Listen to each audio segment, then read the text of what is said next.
Maaf ya nga Badu. Maaf ya nga. Pila selampalan. Ngamla syugun abi bi.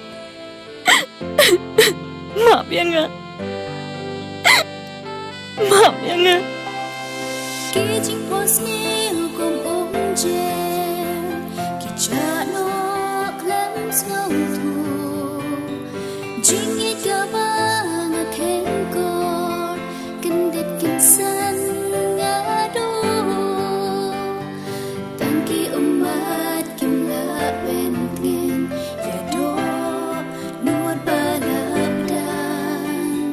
Jingim kawan rajing kala. Umba tiad bertadkan. Bapi dan senda jomna.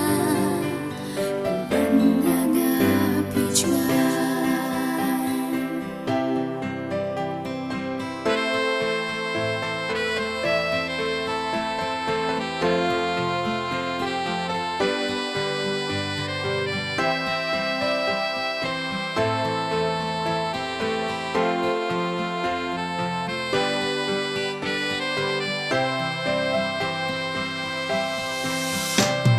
Syadin banter dengan gua.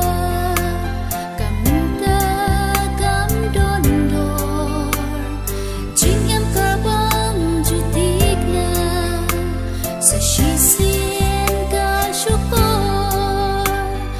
Kijing pos niu basgo.